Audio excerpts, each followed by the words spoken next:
ये शिक्षक संगठन के लोगों से वार्ता नहीं करता है, ये यूट्यूबर से वार्ता करता है। शिक्षक सोशल साइट पर या अन्य प्लेटफॉर्म पर अपनी अभिव्यक्ति न करे, परंतु पदाधिकारी जो हैं वो खूब सारे चैनल वाले को बुला के यूट्यूब पर लाइव आकर अपना गाल बजावे, झूठ सच बोले, लेकिन टीचर यदि बोले तो उन पर कार्रवाई करने की धमकी देते हैं। नमस्कार, आप देख रहे हैं आर्य न्यूज। मैं हूं ज्ञानेंद्र। बता दें कि इन दिनों लगातार शिक्षा विभाग के द्वारा नए नए आदेश जारी किए जा रहे हैं, जिससे शिक्षकों में काफ़ी नाराज़गी देखने को मिल रही है। चाहे वो ट्रांसफ़र पोस्टिंग का मामला हो या फिर नव नियुक्ति की बात की जाए, इन तमाम मुद्दों को लेकर के जिस तरह से शिक्षा विभाग के द्वारा आदेश जारी किए जा रहे हैं, इन तमाम मुद्दों पर बात करने के लिए अभी हमारे साथ बिहार राज्य शिक्षक प्राथमिक शिक्षक संघ के कार्यकारी अध्यक्ष मनोज कुमार जी हैं। इनसे हम बात करते हैं कि एक बार फिर से शिक्षा विभाग के द्वारा एक लेटर जारी किया गया है और इस लेटर को लेकर के क्या कुछ नाराज़गी है और इस लेटर के अंदर क्या कुछ लिखा गया है। जहां प्रधान शिक्षक हों, प्रधानाध्यापक हों, अपनी ट्रांसफर पोस्टिंग की मांग को लेकर के अब शिक्षा विभाग के शिक्षा मंत्री को छोड़ करके अब जेडीयू के अन्य मंत्रियों के पास गुहार लगाने पहुंच रहे हैं। बावजूद इसके शिक्षा विभाग के द्वारा एक फिर लेटर जारी किया गया है। क्या है उस लेटर का पूरा मामला, जिसमें TRE1, TRE2, TRE3 के शिक्षकों के लिए लिखा गया है? देखिए, अभी जो शिक्षा विभाग के पदाधिकारी लोग कर रहे हैं, पता नहीं माननीय मंत्री को इसकी जानकारी रहती है या नहीं रहती है, या माननीय मुख्यमंत्री से ये लोग सलाह मशविरा करते हैं या न करते हैं। मनमानी पत्र जारी हो रहा है। अब TR3 में जो टीचर अपॉइंट हुए हैं, वो पूर्व से कुछ लोग उसमें TR1 में या TR2 में कार्यरत थे, विद्यालय में पठन पाठन कर रहे थे। अब जाना है तो कई DO का विभाग का ऐसा पत्र है कि आप उसमें इस्तीफा दीजिए और जाइए। साहब, राज्य कर्मी आपने बना दिया, शिक्षकों को वही सुविधा प्राप्त है जो बिहार सेवा संहिता के तहत राज्य के तमाम कर्मचारियों को, पदाधिकारियों को जो सुविधा प्राप्त है, फिर आप इस्तीफा दे के जाने की बात कैसे कर रहे हैं? दूसरी बात है कि प्रतिदिन इन लोगों का मनमाना पत्र निकल रहा है कि स्कूल को 50,000 रुपया मिल गया, ये कराइए वो कराइए, इतना दिन के अंदर खर्च कर दीजिए। अच्छा, हेडमास्टर जब खाता चेक करता है तो पैसा कहीं आता पता नहीं है। किताब का इनका आ गया कि 1 to 5 का किताब बदलेगा, हैं, सिलेबस में बदलाव हुआ है, पुराना किताब ही स्कूल को दिया गया है, नया का कोई अता पता नहीं है। क्लास 6 का किताब ही नहीं पहुंचा है। और हद तो ये है ज्ञानेश्वर जी कि किसी विद्यालय में बच्चों से काफ़ी अधिक संख्या में शिक्षक हैं, तो अधिकांश जो विद्यालय है वहाँ पर कम टीचर हैं। अब देखिए, शहर का विद्यालय में कहीं पोस्टिंग ही नहीं हो रहा है, रोज़ शिक्षक सेवानिवृत्त हो रहे हैं और पोस्टिंग नहीं हो रहा है। और जितना भी काम आपको है शिक्षा विभाग का, शहर के शिक्षकों से लेना है इनको। अब यह स्थिति है कि स्कूल में पढ़ाने के लिए टीचर ही नहीं है, जिसके चलते पठन पाठन बाधित है। और यदि शैक्षणिक सत्र के शुरुआत में ही पठन पाठन बाधित होता है तो उसका प्रभाव सालों भर पड़ता है। शिक्षकों के साथ कई समस्याएं हैं, ऐसे में शिक्षक संघ कहाँ है? शिक्षक संघ क्या कर रही है? शिक्षक प्रतिनिधि क्या कर रहे हैं?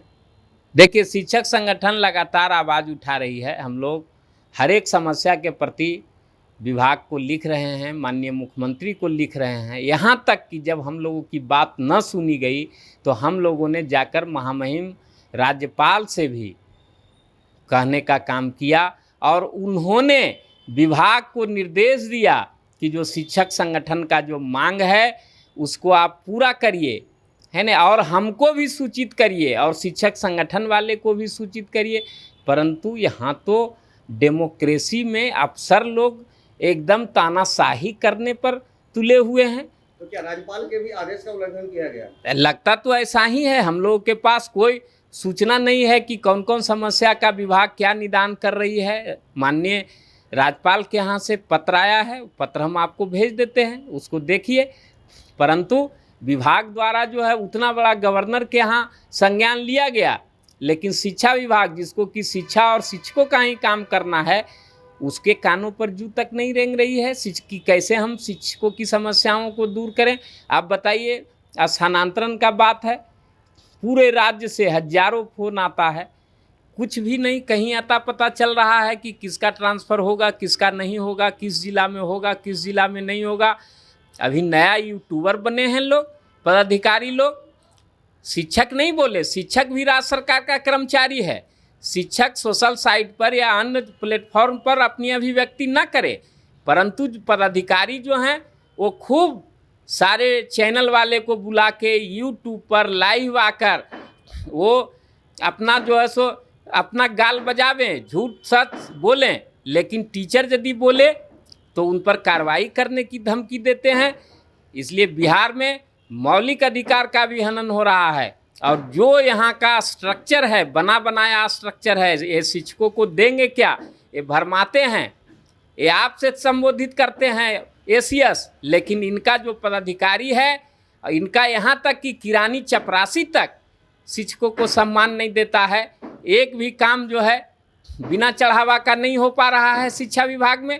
ये पोर्टल की बात करते हैं, आप कब किसी जिला में जाके और समीक्षा करिए कि कितना जो है सो आवेदन शिक्षकों का आया और कितना जो है सो उसमें निष्पादित हुआ, कितना नहीं हुआ। शिक्षकों इस तरह की समस्या तो वर्षों से है। क्या आप लोगों ने शिक्षक प्रतिनिधियों से ये वार्ता किया है? क्योंकि मैंने आज एक शिक्षक प्रतिनिधि से बात किया तो उन्होंने कहा है कि सदन के अंदर हम लोग प्रमुखता से बात उठाते हैं और उस बात को पूरी तरह से अमलीजामा पहनाया भी जाता है। कितनी सच्चाई है? देखिए, बुरा न मानेंगे, हो सकता है कि अभी सच कहना भी गुनाह है। सदन की तो ये स्थिति है कि सदन में माननीय मुख्यमंत्री ने जो घोषणा किया, बार बार घोषणा किया, उनके दल के सारे लोग बाहर में भी पूरा एकदम छाती जो है सो तान तान कर बोले कि विद्यालय का संचालन का अवधि 10 से 4 होगा, विद्यालय के संचालन की अवधि 10 से 4 होगा। क्या हुआ? जब माननीय मुख्यमंत्री को ही नहीं सुन रहा है इस सिस्टम में, तो बाकी जो नेता लोग हैं, इन लोगों को तो त्यागपत्र दे देना चाहिए। सदन का कोई मतलब, हम ये विधायिका का हम अपमान नहीं करते, लेकिन जो देख रहे हैं कि सदन में जो हो रहा है वो जमीन पर उतर नहीं रहा है, तो उन लोगों को या तो कार्यपालिका के लोगों पर कड़ी कार्रवाई करनी चाहिए, नहीं तो हम तो यही मानेंगे कि कार्यपालिका और व्यवस्थापिका में जो तालमेल नहीं है बिहार में। जब माननीय मुख्यमंत्री की बात को नहीं सुना जाता है, पदाधिकारी उनको भी झिलमिला देते हैं झूठ सच तथ्य रख के। इसीलिए हम आपके चैनल के माध्यम से यदि सुन रहे हो माननीय मुख्यमंत्री या उनके लोग, तो उनसे भी अपील करना चाहते हैं कि आपको सच्चाई क्या है। शिक्षा का अधिकार अधिनियम या नेशनल करिकुलम फ्रेमवर्क, राष्ट्रीय शिक्षा नीति आपको जो अवसर बताता है उस पर आप कभी विश्वास न करें।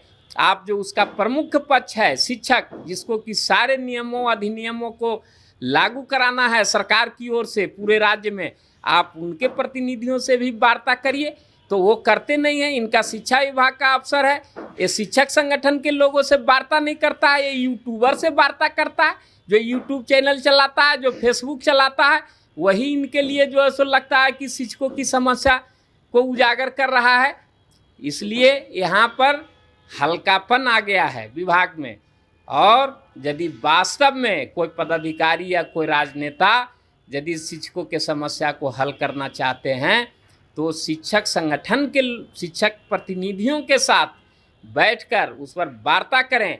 जितना कोई घूमेगा जाकर स्कूल और शिक्षक संगठन के लोगों को राज्य के सभी स्कूलों की भौगोलिक स्थिति की जानकारी रहता है, और कहाँ पर किस तरह के बच्चे हैं, क्या पढ़ाई होनी चाहिए, क्या पढ़ाई नहीं होनी चाहिए, ये प्राइमरी का तय करेगा यूनिवर्सिटी का लोग।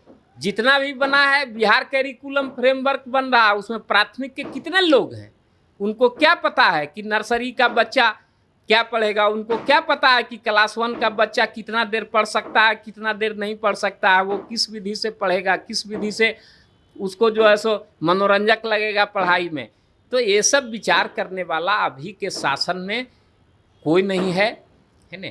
मनमानी चल रहा है कि शिक्षा विभाग के आगे न शिक्षक प्रतिनिधियों की चल रही है, न मुख्यमंत्री का चल रहा है, न राज्यपाल का चल रहा है। किसी लोगों का कोई सुनने वाला नहीं है। एक अफसर मनमानी अपने सोच के हिसाब से कार्य योजना बनाते हैं, है ना।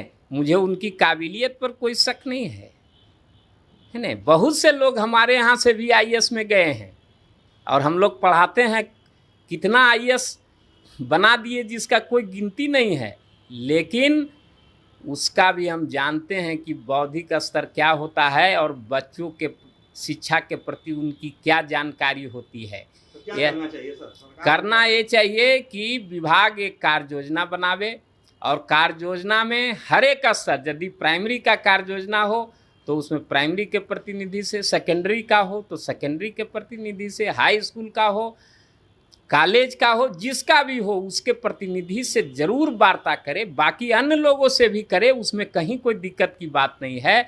लेकिन जो प्रतिनिधि है शिक्षकों का, उसके साथ बैठकर आप यदि कार्य योजना नहीं बनाते हैं तो वो कभी भी जमीन पर सफल नहीं होगा।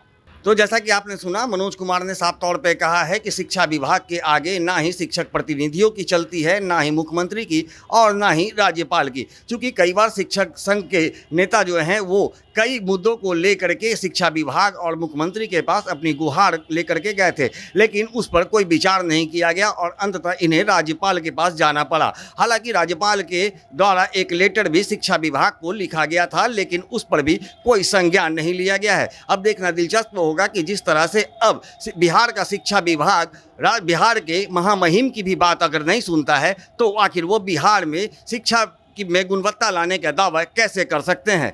ज्ञानेंद्र वर्मा, आर्यन खबर, पटना।